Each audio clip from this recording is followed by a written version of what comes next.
Just the back and forth momentum swap. That there's a big rock. Here comes Romero. But a pull counter. There we go. We have a champion, ladies and gentlemen. Alrighty, we're showcasing Mackenzie Dern today. We've already showcased her moveset and all that stuff beforehand. Nothing has changed other than I think dropping in chin. Well, wasn't even too much of a drop in chin because she fucking survived like 4 knockdowns. Of course, that was against Jessica Andrade. She lost that by a brutal TKO. Now she's going up against another power puncher in Amanda Lemos. And that's going to be a tough one. We're taking on this Hivas here, who was an opponent that Mackenzie Dern has lost to before. And the thing is now, with this loss, 4 brutal knockdowns, Lemos hits like a truck. Doesn't have the wrestling pedigree, so to speak, to kind of nullify Dern at a chain wrestling level, but Dern thankfully does not really chain wrestle. She tries to close and crash into the clinch. Her defense is not exactly all there, but the fear of her jiu-jitsu is what gets fights won for her. That's what kind of won it for her against Angela Hill, which was one of her best performances. Tisha Torres fight, get the return here, was another fight. She won that one by a split decision, and she was on a pretty good win streak where I think it was the 4-fight win streak a while back, after she had lost to Amanda Hivas. And now she finds herself in a situation where she may be looking at losing 2 fights in a row. Because her striking, if y'all didn't see that, her striking looked abysmal. Okay, this is an opportunity. For the stamina advantage, we're going to look to sweep into mount. Surprised they didn't try to race. They're trying to move. Okay. Yeah, the Amanda Lemos we all saw, she just recently fought for the title.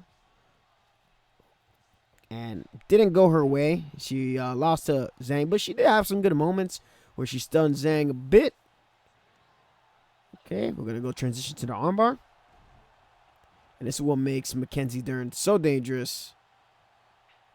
Doesn't opt to try to race a submission at all. And because of that, we're going to stay right on top and mount. This is the best thing about her that makes her so dangerous. The sub game.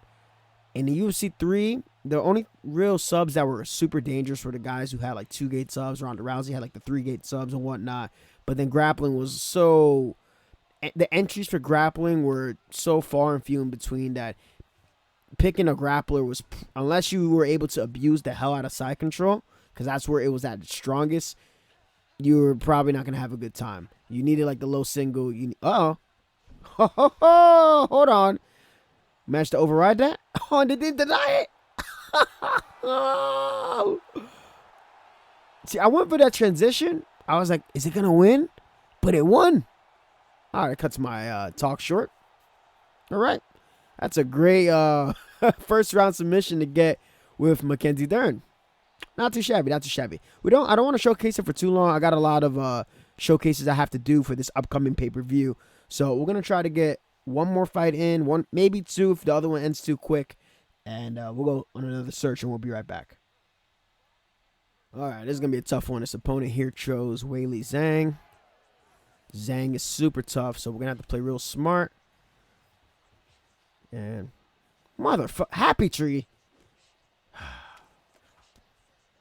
Happy Tree's tough. He's a top 50, top 100 players. Always been really solid since UFC 3. His boy, his camp leader was saying that his boys are feeling like I'm hunting them down. I was like, bro, listen, I just run into whoever the hell I run into unranked, and then I just start recording. But this is going to be tough. This might be your day. This might be your day. Okay.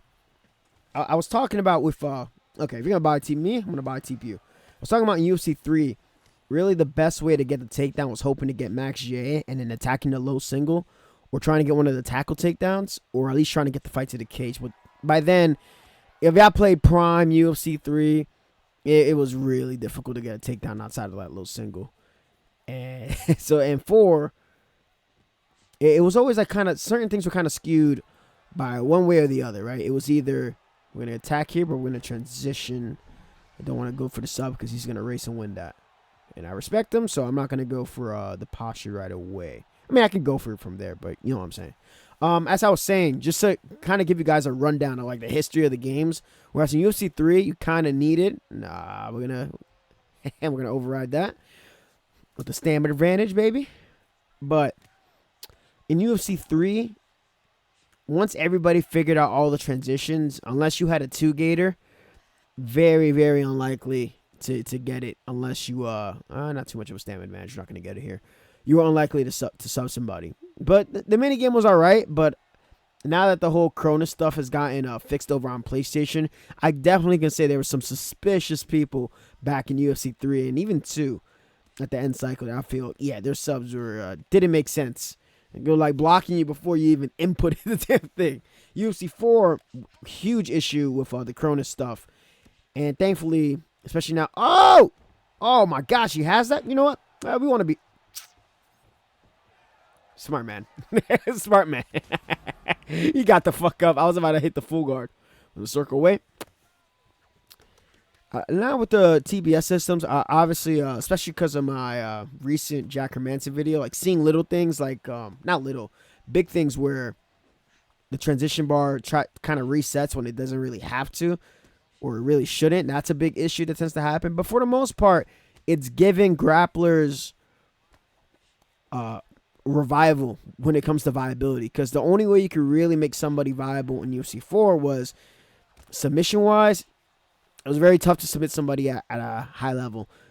Back in Vegas, I think I was probably one of the few guys to actually win by submission. It was against ESFL champion Dabikin, who's a champion on Xbox.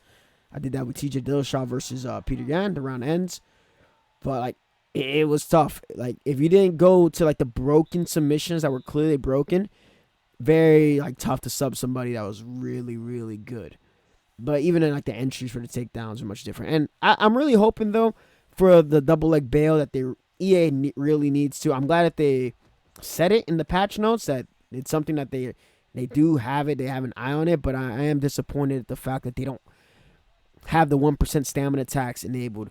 Because me as a grappler, I mean, you guys have seen clips of me, and I've like explained, like, you don't need a stamina advantage per se to do that said action. However, we are missing the ability to transition through a couple positions that would help both the offensive person and the defensive person, believe it or not. Right? Because on offense, maybe I want you to try to transition one way, pummel the other way. That's a good cross. Right? And as a defensive person, maybe you want to re-pummel and then put yourself in a position where you can get a free break. So, things to look at. But we got ourselves a tough opponent here, so let's stay focused here. Because Zhang is going to hit as hard as Lemos. And I'm going to have fun showcasing Lemos. She was one of my favorite 4-star fighters in UFC 4 in the women's division. And keep you away with the body teep. Overhand, Mackenzie Dern style. Disengage. Body teep again. Slip into OU.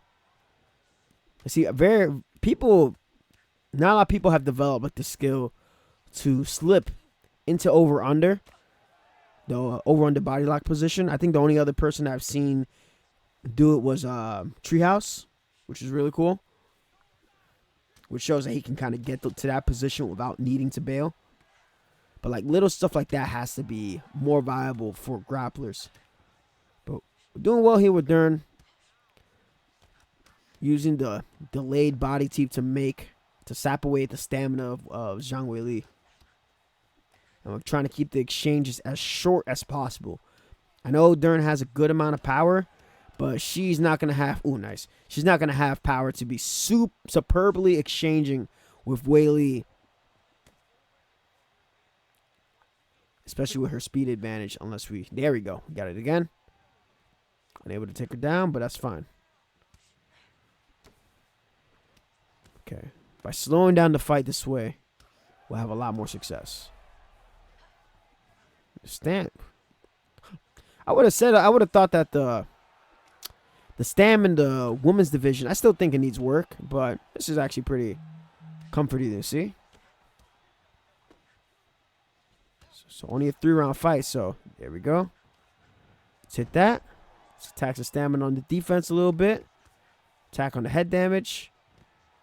See if we can get the turn. Oh, we run the pipe and sit her down.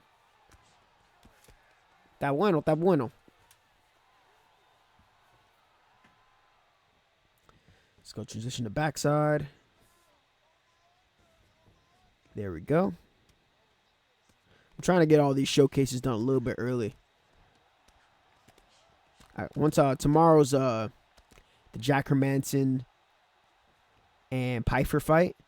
So get this fight. We'll try to go. Yes, we'll go for the guillotine. Let's wait a little bit. Deny that transition, but we have enough stam. Let's try to attack it. Okay, he's going to try to race it. Able to deny it. There we go. Did we get it? Yes. Okay, cool. Yeah, we have the Joe Pfeiffer Jack Hermanson fight is tomorrow. So I'll just get the chicks out of the way. And then upload it probably the day after. I think that's going to be the plan. Because I really want to get ahead on uploading as much content as possible in a consistent schedule. Especially with the season coming to a close for my guys. It's going to be easier for me to stream a lot more. Because you guys do enjoy watching me stream. I was very happy to see you guys tune in for the UFC 5 patch stream that I was doing. So thank you guys for tuning in for that. Because that was real cool. Speaking of, though. Good, we got some good striking. We got good overhand. Overhand over the top of the jab. And get ourselves a nice hit stun. We still got to play smart. We still got to play real smart. Let's see. Okay, good stamina advantage. Forward slip hook. We're gonna hang. We're gonna chill. We're gonna chill for a bit. Oh, nice. That sneaky body hook animation from Zhang. Okay, tried to kick us. Bounce her up. Attack the guillotine. Unable to. Trying to attack the body. Okay, now he's going straight up. He just said, fuck everything. I'm surprised he hasn't really tried to use like the side kicks of Zhang Weili or any of the oblique kicks, the spinning back fist. She has such a diverse moveset, but I can tell he kind of just flipped the switch. He's going full double jab meta right now, and then he's trying to bait out. I know what he's trying to do. He's trying to bait out the slip straight response so he can land a slip hook. Man's trying to get that W. Yeah, even a 1-2 head kick too, but we stayed right in the pocket. It's not going to do much damage. Stay relaxed. We're good on damage. Lead overhand sneaks through. See, head off is flashing. Let's chill out for a bit. Let them double jab. Oh my gosh. Forget that Mackenzie has the shitter kicks. The only good kick she has is that damn body teep. Just ignore the double jab. There we go. Caught you on an intercept. Good deny on the takedown. And he's just trying to work my block right now. Brother man. Why would you do such a thing? And you're still stunned. Can we get it? Yes, we do. Very good. Very good. Very good. Good, strong sub to, yeah, we'll close out the showcase with that. Good fight, bro. Yeah, I don't think she's going to beat Amanda Lemos. I mean, she very well can, but she needs to clean up her striking significantly on her entries. Needs to be much more defensively sound. She cannot afford to be crashing in. Even Wei Li almost got ninja choked by Amanda Lemos because she was a little bit too lazy on one of her entries. That was the one round that Amanda Lemos won against Zhang. And you could be a jiu-jitsu black belt, but you take enough hits to the head, them belt levels going to start going down. But we're going to call it a showcase right there. Romero 17, I appreciate y'all. Hopefully you guys enjoy this. I'm going to go get to work on Amanda Lemos very soon. And when I get back after Saturday's card, I'm going to get recording for the other fighters on the pay-per-view. Much love and take care.